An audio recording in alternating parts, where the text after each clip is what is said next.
All right, welcome everyone. We are the Mental Barbell, your go-to resource for everything mental performance. We're here to talk about sports psychology, and everything in between.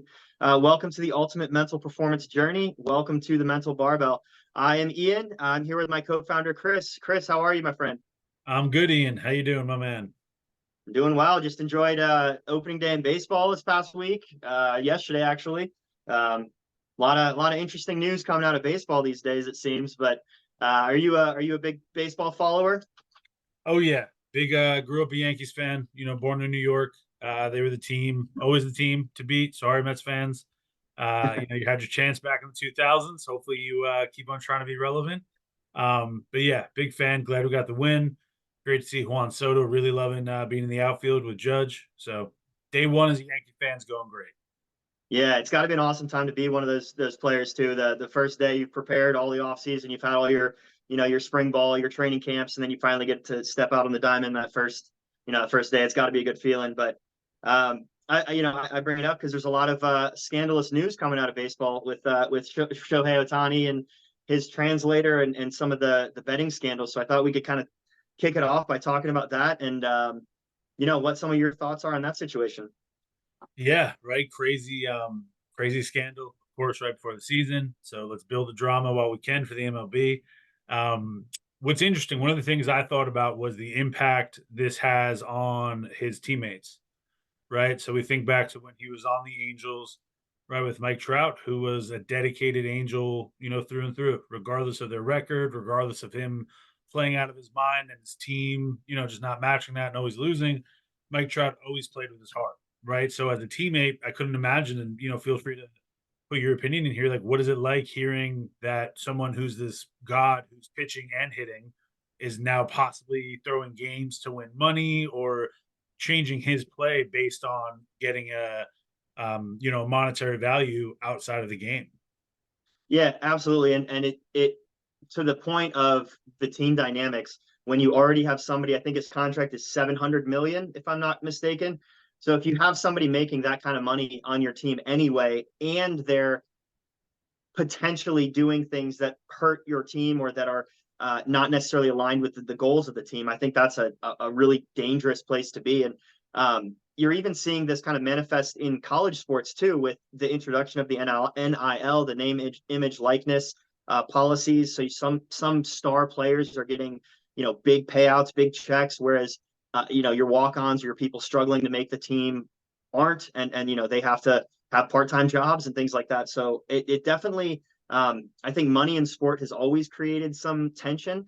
I think that's why, at the onset of the Olympics, if you were a professional in any sense, you weren't allowed to compete in the Olympics. It was meant to be that pure, athletic endeavor.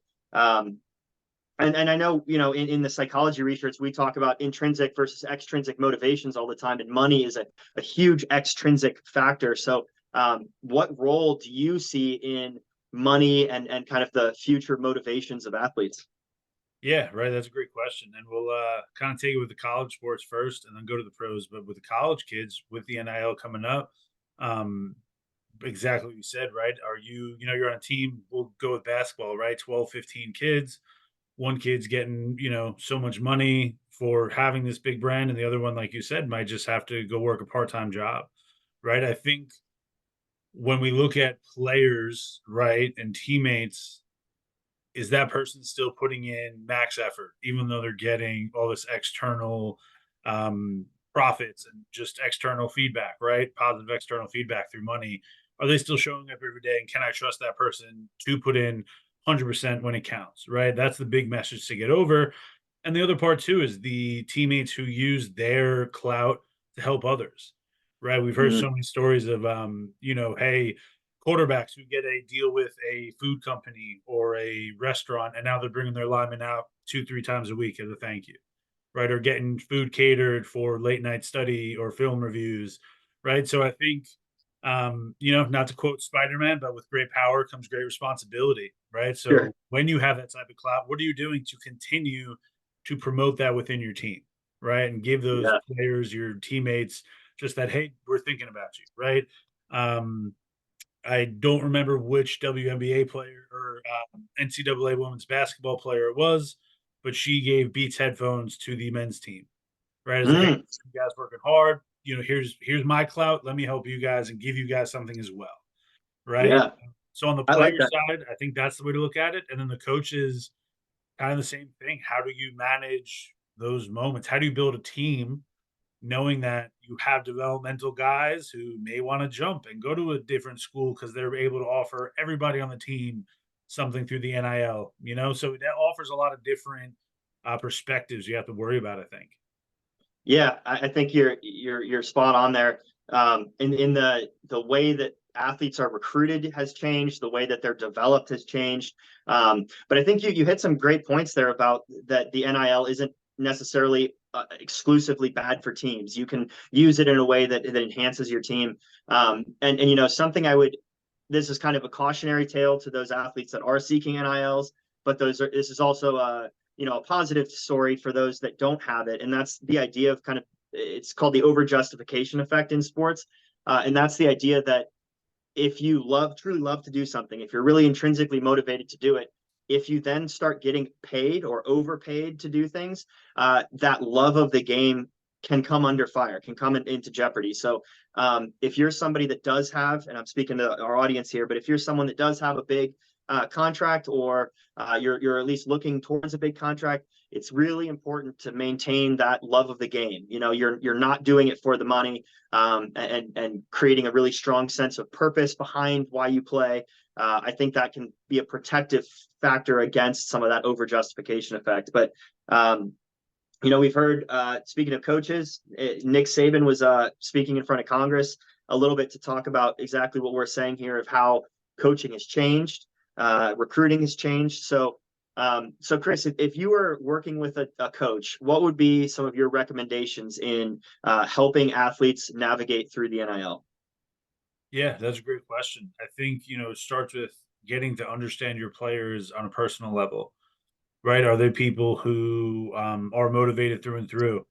Right? And always, regardless of what is on the line, whether it is a scrimmage or whether it's a championship, or if they're in the offseason playing in a money tournament, right? What is their dedication to that play, right? So Mm-hmm. understanding the human that you want to bring onto the team, right? And then through that, just I think the biggest thing, especially nowadays with so much access through social media and whatnot, transparency, right? Mm-hmm. As a coach, can you just be completely transparent and go, "Hey guys, I'm not a big fan of NAL," or "Hey, I'm getting to learn NAL," or "Hey, I have no clue what this means," right? So being able to be transparent and just be able to have those open-ended conversations with your players and with your other coaches as well, right? Being on the same page about it and going, okay, if we're getting this much through, this sponsor, how do we want to use it?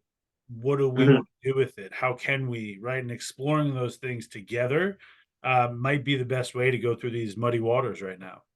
Sure, and by being transparent, you're really empowering your athletes to have some say in the process. And we know from the autonomy supported coaching research that the more perceived control the athletes have, the happier they're going to be, the more satisfied they'll be with your coaching, the more happy they'll be with the outcome of the season. So definitely some things to think about as that landscape of money in sports and money in college sports especially changes. Um, Jumping over to some other events that have happened recently, we've had some I don't want to say scandal, but some heat coming out of swimming. My baby over here. So for those unaware, there was at the NCAA championships there was a swimmer that celebrated before the other competitors had finished the race. So for those unaware, the 1650 is a mile.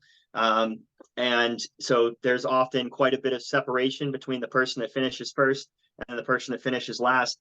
And in this particular situation at the NCAA championships, a swimmer started celebrating in the wrong lane and subsequently got the winner disqualified. So the number one finisher had to relinquish his trophy to the number two spot. So Chris, I think you and I had some differing opinions right off the bat about this. So I'll let you kind of talk about what you think, and then I'll give my opinion as having some of the background in swim coaching and in swimming at NCAA's myself. But Chris, what were some of your thoughts seeing this?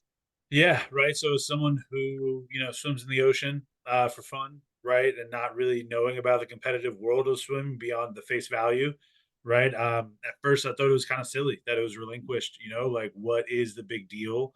From my understanding, he kind of hopped over the lane divider and was celebrating with his teammate, who came in either second or third, right? So in my mind, I was like, well, they're not cutting through other people's lanes. They're not, really disturbing the ability of the other swimmers to finish strong and not have any outside variables impacting them.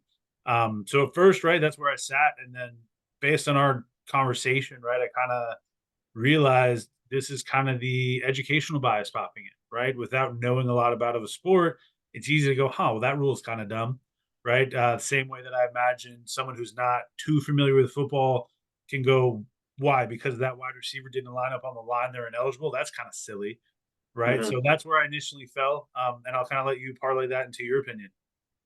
Yeah, I think the point there about like the rules and even if you think they're silly, right? There's a lot of rules in sports that are kind of arbitrary. I'm even thinking about the new kickoff rule, right? Like the in football, that's completely arbitrary, decided by a committee. And whether or not you agree with it, you kind of have to abide by it, and that's where I'm at. I'm a little bit of a from the coaching side of things, I'm a little bit of a stickler for the rules because I don't want my athletes to get disqualified. So that's where I stand on it. Is you just have to know the rules. My, I almost blame the coaching staff a little bit. Not to assign blame to anyone in totality, but this is something that you have to prepare your athletes for. So I give a personal example. I actually won a national championship myself in the 200 breaststroke. It was not something that I expected to do. It was not something that I had planned for in my head. And I'll tell you that moment when you've won, you don't have time to really think very critically about what you're doing, especially in a race like this. You're exhausted. I'm sure the emotions are high, but if you haven't put the planning into what you will actually do in that moment, you don't really have anything to rely on. And so, unfortunately, I think that's what happened with this swimmer is he had won the race. The emotions were there. He wanted to celebrate, and it just was a lapse of judgment, of preparation. But I would recommend all coaches to be mindful of how you prepare your athletes for that moment. Even in football, those celebration moments. How many high school athletes have probably had touchdowns revoked for over celebrating? They see the pros do it, they try to emulate it, and then boom, that's I'm not sure the specific penalty, but that's a penalty. So that's where I land. I think at the end of the day, it's a sportsmanship rule. It's like you said, it's an opportunity. Everybody should have a fair chance. So if you're still racing and you've got someone over there making a ton of waves in the pool and throwing you off, it can impact you. So that's kind of where I came to. I think it's a preparation thing, and I would encourage all athletes when you're doing. We talk about visualization all the time. It's one of my favorite practices for athletes. But visualize actually winning and celebrating. Have that moment, like let it go past the whistle, let it go past when the clock stops, and actually see yourself in that moment, to avoid an unfortunate situation like this. But at the end of the day, the rule was broken. Whether it's a necessary rule, whether you agree with it, you have to understand them. So that was where I'm at. Whether or not the rule needs to be reevaluated, I think that can be a conversation. But in this moment, I think the officials did the right thing and unfortunately had to take that trophy away. But what were some of your thoughts on hearing some of this? Yeah, right. Yeah, I think you're spot on where it's during competition, post competition is not the time to argue the rules. They're in there for a reason, and that's why we have off seasons, right? Just like the NFL, they take the time to look at the rule book. The most commons, the push, right, with the Philadelphia Eagles, and this is now the second or third off season that they've talked about it. Do we want to make it legal, illegal, right? They're still keeping it a legal play. However, they're having that discourse, right? So Sure. understanding when to do it and have that discourse, right? Now they can take this moment, bring it into the off season and go, okay, what do we want to do about this? And I totally agree with you, right? With at the end of the day, you didn't want to put blame on anyone. I'll put a little blame on somebody. It's got to be the man up top, right? It trickles down from the top of the organization. In this case, right, the coaching staff, right? You have to make sure your team knows all these little things and going over all these little steps, right? Mhm. This makes me think of however many years ago, the Cleveland Cavaliers were in the championship playing the Warriors, right? Mhm. They grabbed the rebound, and he didn't put it up right away. He forgot that it was whatever the score, whatever it may be, right? They wound up going to overtime, lose the game. Everyone wanted to blame the player. And I sat there and went, what about the coach, right? The coach can do this. The coach has that ability, right? That's why we have coaches, right? To Yeah. know our players well enough to understand in those situations what they may or may not do and be prepared for the worst case scenario, right? Yeah. To go back to Yeah. that, And right, at the end of the day, the coach has to be able to prepare them for those moments. yeah, and I think you're 100% right, but I also think there's a bigger conversation in here about emulating like professionals. I think a lot of times like this swimming specific situation, the reason it happens is myself included, we watch the Olympics and we see the Olympians celebrating. They hop up on the lane line, they often go across the lane ropes to celebrate with teammates, but they're operating under a different set of rules. Often the race is finished for them. They're on TV, so there's TV breaks in between the races. So what you're seeing is actually kind of a manufactured version of the competition. Same thing in football, right? You see, the celebration rule is different in college as is professional. So making sure, I believe it was at one point, I don't know if it still is, but so you can't necessarily just do what the pros do. You have to know your own game, your own set of rules, and work through it the way that your league, your conference, your division allows. So Yeah. I think it's an interesting conversation. Definitely more to be said there. But I think we'll probably leave it at that. Got to follow the rules at the end of the day. At the end of the day. Um, yeah. So, Chris, last week we talked a little bit about one of my trials and tribulations through an athlete session. Hopefully, and I know you've got something prepared here, but I'd love to hear something that you're kind of working your way through with an athlete. Yeah, right. So a little different take, and I'd love to hear your opinion on how to approach this situation. So a little bit about me. I usually prefer to work with that budding adolescence and up, right? So that end of high school, college, and then obviously upwards, 20s, mid 20s, 30s, etc.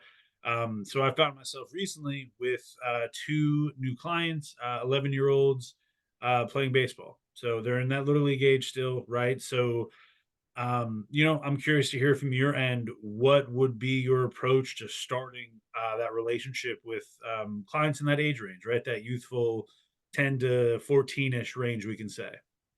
Yeah. Awesome. I love this a lot. I think it's great that you're kind of expanding your scope. Being able to work with all ages is a great tool for you, and me as well. It's definitely different, right? Working with a college athlete that's an 80% finished product, as we would say, or someone playing little league and still hitting the ball off a tee. Those are two very different places. So um, you know in the more of like positive youth development world, which is where that age range would fall, it's really important just to keep it fun. Make it very game oriented, so gamify everything that you do. One of the best examples that I've ever heard is the difference between, or is this is a story. So you've got a golf coach and he's working with a little kid, and on one version of this coaching, you rattle off 15 different things that the child can do. Hold the club like a rod of glass.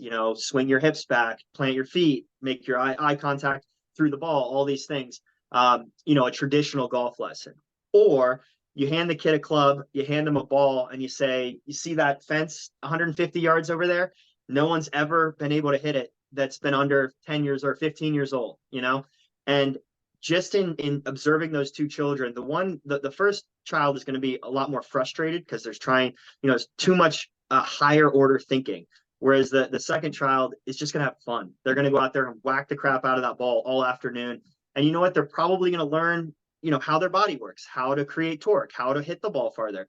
And so that's my recommendation, is keeping it fun, keeping it light and kind of gamified for them.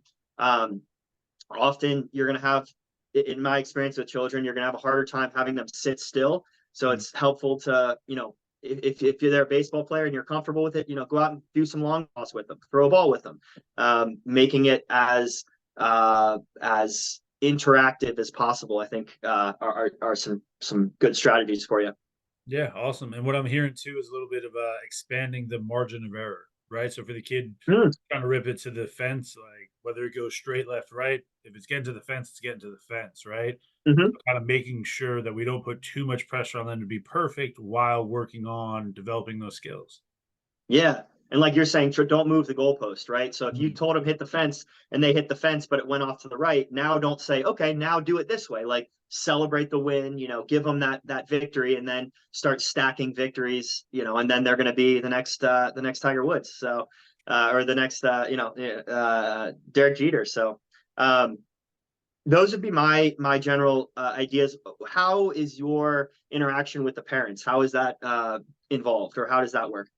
Yeah, that's a great question. And it's a really good question for these because I have one that's super involved and one that's just kind of hands off, laissez-faire. We trust you as a professional. Mhm. Not to say the one that is super involved doesn't, right? They just want to be involved, right? So I think the biggest thing that I've noted working with parents is reaffirming what we worked on in session through the parents, right? So again, if we're talking about a margin of error thing, are they making good contact? Are they building that foundation for a good swing, right? Turning the hips, all that good stuff. Cool, right? That's what we're focused on, and that's what we're trying to build. So by letting the parents in on that, when they go to games or they, whatever, practicing in the backyard, now they know, okay, I don't necessarily need to worry about where the ball's going. If they're late on their swing or whatever, right? We'll let the coaches worry about that. Are they doing these fundamental things and, hitting these markers that we discussed in session, right? If they have a bad swing, and we've discussed a reset button, right? Mhm. Whether it's a little tap on the cap or, you wipe your knee. Hey, parent, this is what we developed. Let me know if it's working or if they're doing it or if they're not doing it, right? So really using them as a second source of eyes. We maybe see the client max 2 hours a week. So when they're with the parents for the rest of that week, those are our eyes. Those are how we're going to get that Sure. information and data. So that's how I like to parlay the relationship with the parents. Just to again get that extra set of eyes, get some more data. And it takes pressure off the kid too, right? They're so young that to come back in session sometimes to be able to rattle off everything might be a lot, right? Mhm. They may remember one or two moments, which is awesome. And now we have the supplemental data as well. Yeah, I think that's great, and it's kind of mirroring the relationship that we start to develop with coaches too, right? We want everybody on the same page. Everybody is a part of the, for lack of a better word, the treatment planning, right? The planning of the future sessions. So, that sounds great. I think it's awesome that you're working with some younger athletes because the earlier that these mental skills and that the idea of mental performance and the different levels of ability and mental performance are, the earlier that that's explored and discovered, the better that athlete's going to be long term. So hats off to you. I think that's some really great work you're doing. Yeah, thank you. Uh, so there's some interesting research that's coming out of Harvard over the last few years that I think is pertinent to some of our work. This study, as I said, is coming out of Harvard that was working on augmenting or enhancing our ability to visualize. So we do a lot of visualization work with our athletes, and kind of concurrently, there's a lot of really cool technology that's being developed. So this research lab in particular, they took 10 basketball players. So they were highly skilled basketball players from the ages of 18 to 35. And they wanted to test if using augmented reality goggles could increase their shot percentage and the arc of their shots accuracy. So when you shoot a basketball, there's an ideal arc that you want to make to have the maximum percentage of shots made. And this research lab wanted to test how to improve that visualization skill. So it's a really cool study. What they had these folks do is just practice free throws. There were a couple cameras that tracked the ball and tracked the percentage of shots made. The participants took over, I think, 1,400 or 1,200 shots. So a lot of basketball shots were made. A lot of data was collected. But the interesting part of it was there was a group that wore augmented reality goggles. So for those unaware, augmented reality, as opposed to virtual reality, is a mapping of a digital kind of layover on top of the actual world around you. So they're actually seeing the basketball hoop in front of them, but there's a little bit of a drawing, you know, a kind of a shot tracer in golf of the shot. And so what they can do is they can actually see their shot mapped out in front of them and make adjustments based on how far away that is from their ideal shot. So really interesting kind of idea in thinking about incorporating technology into some of the visualization practices that we use. And they got some great results. So all participants, but two outliers that had some complications, but the free throw percentages all improved. Or excuse me, the free throw angles improved. They hypothesized that the percentage of shots made didn't improve because the time frame was so small. So if it was done over a longer period of time, they would have incorporated it a little bit more and taken more shots that would have created that difference. But the important part is that the free throw angle, the shot arc angle, did improve. So just some thought provoking research about how to incorporate new technologies into pre-existing practices, and some interesting stuff. Chris, I know you've got a strong basketball interest. How does this change things for you? Yeah, I think this is pretty interesting. I think the first thing to think about is using this in fixed versus non-fixed sport action, right? Yep. Using our free throws makes a lot more sense. Defense can't impact you, right? So you have so much control over this motion that you can really worry about that angle and those things that may be able to be trained through the augmented reality versus just coming down the court. Right now, you have to worry about the defense impacting you. Was that due to where you release your shot? How do you handle, whether you're getting double teamed or coming off a pick and roll or shooting in these different scenarios? I think one of the things to consider is the amount of reliance on augmented reality or these feedback loops, right? Because at some point, right, the greats just off of touch and feel can understand if something's wrong or right, right? Kobe Bryant one time was warming up for a game and he missed, a handful of shots in a row, and he was like, "Huh, it's not me, it's the rim." And sure enough, the rim wasn't 10 feet to a T, right? It was off by a couple inches, right? He was able to understand that because of years and years and years of training and having that mind body connection and awareness, right? So, Yeah, I think the furthering the research, what would be really cool to see is, does this become a tool? When does this become a tool? At what capacity used? Right? If we're sure. using 20% of the time, maybe we use it as a warm up just to get 5 reps of that perfect angle and then move in, right? Maybe Mhm. if they're younger and a lower skill, we use it more, right? There's so many other variabilities to it that I think would be worth exploring to understand how to use it in adjacent to practice of just understanding your body. Yeah, I think that's awesome, and not relying on it as a crutch, right? Still having that artistry of sport, artistry of movement, kind of prominent in your awareness. I think that's awesome. So very cool research coming out of Harvard there. We'll definitely keep an eye on that lab because there's going to be more coming down the pike. I think we'll wrap up here with our Q&A sessions. We've got two questions from some fans. So Joshua Tordick, he asks, how do athletes who have, for other words, retired from sport find flow? Mhm. So if you want to give a quick opinion, and we'll see if we can help Josh out. Yeah, right. I think first and foremost, looking at what flow looked like for you in sport, right? What did that feel like? How did you get there? Was it a team thing? Was it an individual thing? And then same thing of just not, let's take those and what we learned and then put it into real world in those other facets, right? Whether it is other sports, whether it is other interests, whatever that may look like. And then being flexible, right? You may be a team sport person your whole life, and then you might find that longboarding is your thing, right? Not a team sport. You can do it on your own. Maybe having that high intensity isn't the thing that gets you going, right? Maybe you Mhm. want to be low intensity and just be able to kind of free flow, right? And then understanding too, is it a cerebral thing that you appreciated in your sport, or was it just physical, right? Because Sure. something that I've noticed working with some athletes, some soccer athletes I've worked with, tried to go into running, right?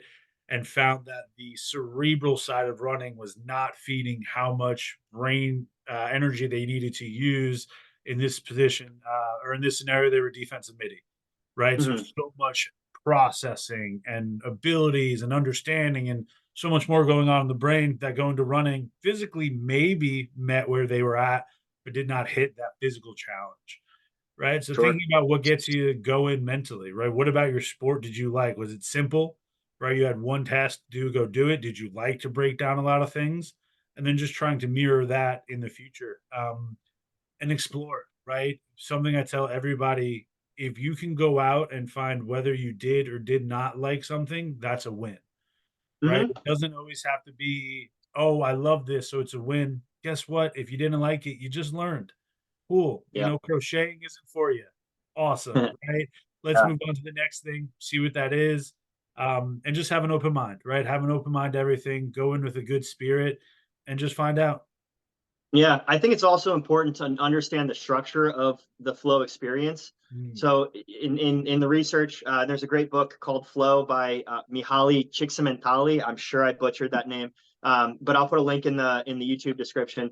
But the idea is that flow happens where difficulty meets your ability. So a lot of times for athletes, we do very difficult things, and so you have to be very highly skilled in order to find flow.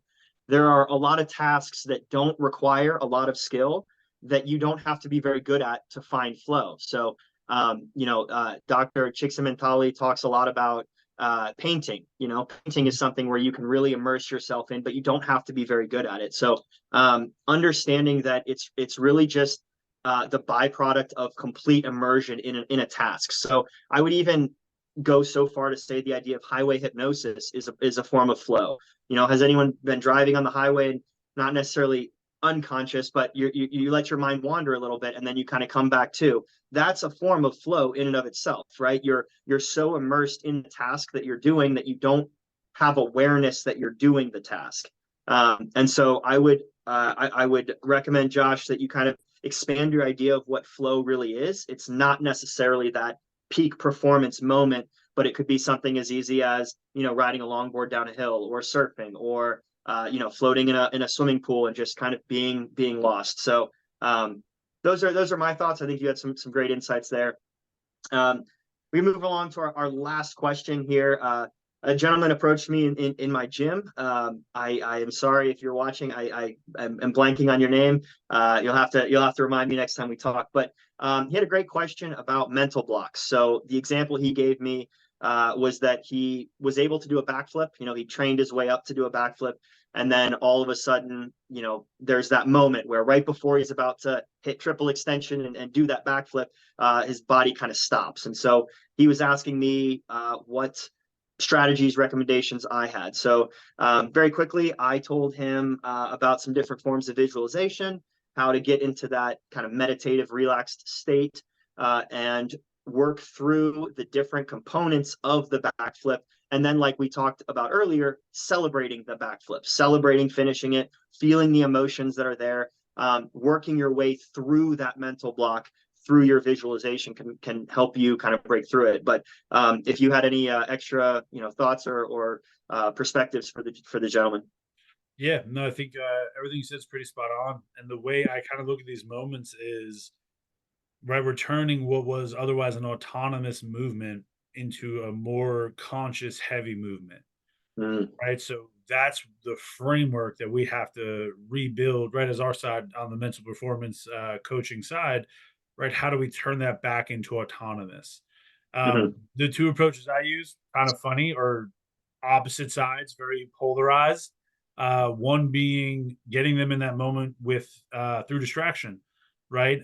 So working in a sport, this sport's different because there are real life threats. So let's understand and represent and respect that, right? So using some of these, you have to think of that filter, right? Is it safe to try this without them really fully locking in? I was working with a baseball player and he was having issues throwing the ball in from the outfield. So we just were on the field throwing, and slowly but surely, we just kept on getting away from each other. And next thing you know, we're just talking about whatever, and he's throwing the ball perfectly, right? mm, Taking away that ability to make this more of a conscious effort and getting back to just the autonomous effort that we know you can do based on, you know, in his case, he's a D1 athlete. Hey, dude, if you're a D1 Sure. athlete, your coaches didn't You pick can you do this. randomly. This wasn't a blind Mhm. pick. You're here for a reason, right? So Mhm. knowing they have the skill, now you can kind of bring them into that water where it's just like, cool, we're hanging out. Boom, you can do it, right? So reaffirmation through that. And then the other polar is the exact opposite in the sense of breaking it down, right? What are the steps of this movement, right? Let's get back to that child learning how to walk, right? Let's be egregious. Let's Mhm. really draw it out and just go through those motions again, break it down to the simple steps, build it up again, and then put all those steps back together. Yeah, I love that. It's almost like a mindless approach and a mindful approach, like kind of work your way in from both sides. Um, so sir, I hope that helped you with your backflip. You'll have to report back and see how we do. But Chris, I know we're running out of time a little bit here, but it's been a pleasure as always talking. I think, iron sharpens iron, so it's always good to, bounce ideas off each other and learn from each other. So as always, it's been a pleasure talking to you this afternoon. Sounds good, my man. I'll see you next week. All right. Have a good one, Chris. See you later.